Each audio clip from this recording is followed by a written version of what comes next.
और ये जो पीपल का पेड़ आप देख रहे हो, इसी के नीचे भरत जी विश्राम किया करते थे, ऐसा पुराणों में भी वर्णन मिलता है।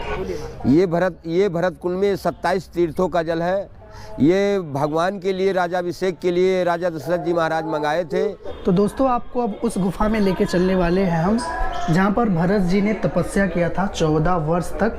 बात करें प्रभु श्री रामचंद्र के नगरी की, अयोध्या की, तो लगभग 84 कोस में फैली हुई ये अयोध्या अत्यंत ही विशाल है और अलग अलग जगहों पे कोई ना कोई प्रसिद्ध एक तीर्थ स्थल जरूर आपको देखने को मिलेगा। तो इस क्रम में मैं आ गया हूँ अयोध्या के नंदीग्राम स्थल पर। वर्तमान समय में इसको भरत कुंड बोला जाता है, लेकिन रामायण कालीन में बोला जाता था नंदीग्राम। तो आज हम यहाँ पर दिखाने वाले हैं प्रभु श्री रामचंद्र के जो अनुज थे भरत, उनसे रिलेटेड सारी चीज़ें आपको बताने वाले हैं। इस स्थान का पौराणिक महत्व ये है कि यहाँ पर भरत जी ने 14 वर्ष तक तपस्या किया था अपने भाई के प्रतीक्षा के लिए, और जब चित्रकूट जाते हैं तो वहाँ से श्री रामचंद्र जी की जो चरण पादुका को लेकर के आते हैं, उसको इसी स्थान पर रखा था। तो ये सारी चीज़ें आपको एक्सप्लोर करने वाले हैं। वीडियो के लास्ट तक बने रहिएगा, और वीडियो अगर इन्फॉर्मेटिव लगे तो लाइक शेयर सब्सक्राइब करके वीडियो को ज़्यादा से ज़्यादा शेयर कर दीजिएगा। चलिए बिना टाइम लॉस के इस वीडियो को स्टार्ट करते हैं। सबसे पहले बात करते हैं भरत कुंड सरोवर की। तो ये लगभग 25 से 30 बीघे में फैला हुआ अत्यंत ही सुंदर सरोवर है। तो इस यात्रा को हम शुरू करते हैं नौका विहार करके, क्योंकि इतना सुंदर दृश्य हो और यहाँ आने के बाद नौका विहार नहीं किया तो क्या किया। चलिए आइए अंदर चलते हैं।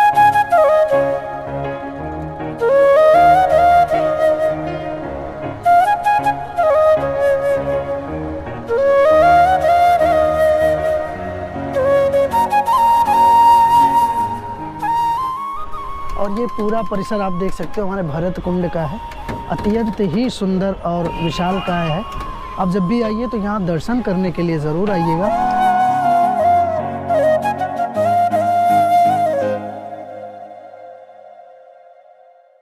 जब संजीवनी बूटी हनुमान जी लेकर के जा रहे थे तो यहाँ पर ही भरत जी ने उनके ऊपर बाण संधान किया था, और यहाँ पर ही कुछ समय के लिए हनुमान जी मूर्छित हो गए थे। तो आज ये भी जगह आपको दिखाने वाले हैं, ऐसे वीडियो में बने रहिएगा। अब यहाँ से निकलने के बाद हम चल रहे हैं भरत और हनुमान मिलाप मंदिर में आपको दिखाना चाहेंगे, जहाँ पर चरण पादुका रखा हुआ है भगवान रामचंद्र जी का, वो भी आप। तो ये श्री भरत हनुमान मिलन मंदिर नंदीग्राम प्रवेश द्वार है, ऐसे ही आपको देखने को मिलेगा।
और अंदर ही रखा गया है श्री रामचंद्र जी का चरण पादुका, जिसकी पूजा भरत जी किया करते थे। और ये हमारे भरत कुंड का अत्यंत ही प्राचीन मंदिर है, सबसे प्राचीन मंदिर यही है। और ये जो है विक्रमादित्य जी के, और ये जो पीपल का पेड़ आप देख रहे हो, इसी के नीचे भरत जी विश्राम किया करते थे, ऐसा पुराणों में भी वर्णन मिलता है। तो ये वृक्ष आज तक ऐसे हरा भरा है, आप देख सकते हैं। साथ ही में पास में ये गुफा है, जिस गुफा के अंदर भरत जी 14 वर्ष तक तपस्या किए थे प्रभु श्री राम के प्रतीक्षा में। आइए अंदर भी आपको दर्शन कराएंगे। तो दोस्तों, आपको अब उस गुफा में लेके चलने वाले हैं हम, जहाँ पर भरत जी ने तपस्या किया था 14 वर्ष तक। तो आइए, पहले तो ये बंद हुआ करता था, लेकिन अभी ये वर्तमान समय में सभी राम भक्तों के लिए खोल दिया गया। ये देखिए अद्भुत दर्शन, हमारे भरत जी का ये प्रतिमा है, जो कि बहुत ही अति प्राचीन है।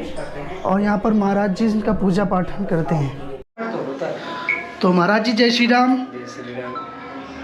इस तपोस्थली की क्या महत्वता है, कृपया करके बताना चाहेंगे, जो भी लोग वीडियो देख रहे हैं। ये भरत जी की पावन तपोभूमि है। भरतलाल जी महाराज यहाँ 14 वर्ष तक, जब तक राम जी वनवास में रहे, तब तक भरतलाल जी महाराज यहीं पर पर्णकुटी बनाकर तपस्या करते रहे। नंदी गाँव करी परन कुटीरा, कीन निवास धरती समारी। गड्ढा को खोद के कुछ का आसन डालकर भरतलाल जी महाराज यहीं पर 14 वर्ष तक पर्णकुटी बनाकर तपस्या करते रहे। यह पर्णकुटी जो है, जो आप देख रहे हैं, दर्शन कर रहे हैं, ये 6 फीट जमीन से 6 फीट नीचे पर्णकुटी बनाकर भरतलाल जी महाराज यहीं पर तप किए थे।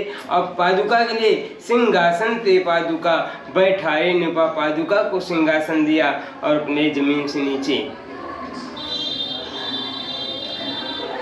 6 फुट नीचे इन्होंने आसन बनाया था। ऐसा क्यों? ऐसा कि हमारे प्रभु जो आराध्य हैं राम जी, वो जमीन पर अपनी सैया लगाते रहे। हाँ। और भरत जी का ये कहना था, मानना था कि प्रभु अगर हमारे जमीन पर अपनी सैया लगाएंगे, उस पर शयन करेंगे, जो उनका चरण होगा वो हमारे सर पर होगा। इसी भाव के हर तीर्थों में थोड़ा थोड़ा डाला गया था, जिससे वो जल केवल एक ही पूजा में लगता है। जिस के घर में मूल नक्षत्र में बच्चों का जन्म होता है, 27 नक्षत्र बोलते हैं, वो जल उसी पूजन में लगता है, बाकी किसी पूजा में वो जल नहीं लगता। तो वो कुआं कहाँ पर है महाराज जी? इसी मंदिर के बगल में एक राम जानकी मंदिर के नाम से प्रसिद्ध है, उसी मंदिर में वो कुआं जो है वहीं पे बना हुआ है, उसी में जल है। चलिए, इतनी जानकारी देने के लिए बहुत बहुत धन्यवाद महाराज जी।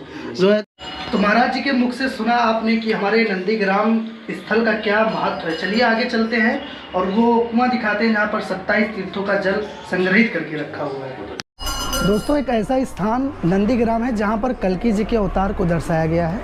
ये सामने देखिए आप, श्री कल्की जी का अवतार यहाँ पर दर्शाया गया है।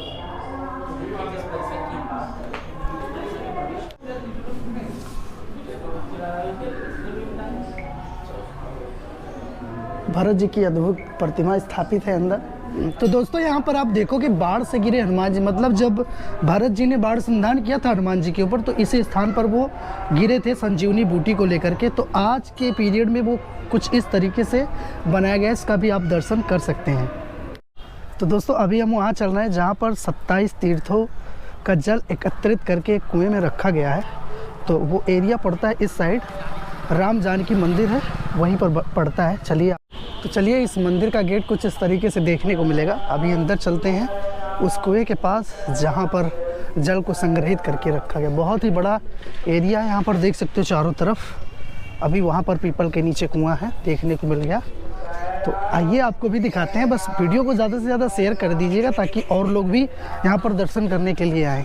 यहाँ वृक्ष के नीचे ही आप देखोगे लिखा हुआ है कि श्री भरत का पावन पवित्र 27 तीर्थों का जल इस कुएं में, इस जल में संग्रहित करके रखा गया है। चलिए, यहाँ पर एक महाराज जी बैठे रहते हैं, उस जल को आपको देते पिए।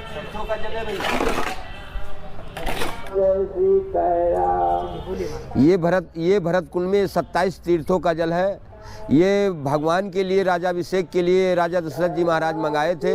ये भगवान का राज तिलक नहीं हुआ यहाँ पर अयोध्या जी में, तो ये उसी रात में भगवान का बन जब वहाँ से आए तो यहाँ पर पिताजी का शरीर भी छूट चुका था। निहाल से जब आए। जी, यहाँ अयोध्या जी में पिताजी का स्वर्गवास हो गया था। तो जब यहाँ आए तो उन्होंने दाह संस्कार किया पिताजी का दाह संस्कार किया। 13 दिन तेरही किया। 13वें दिन तेरही करने के बाद में 14वें दिन ही ये सारी सामग्री लेकर के भरत जी महाराज चित्रकूट को चले गए। वहाँ पर गए कि वहाँ पर भी भैया का राज तिलक होगा, वहाँ पर भी राज तिलक नहीं हुआ। तो आधा जल वहाँ चित्रकूट में डाल दिया गया, आधा जल ला करके यहाँ भरतकूप में डाल दिया गया। यह जल 27 तीर्थों का यही है भरत कुंड।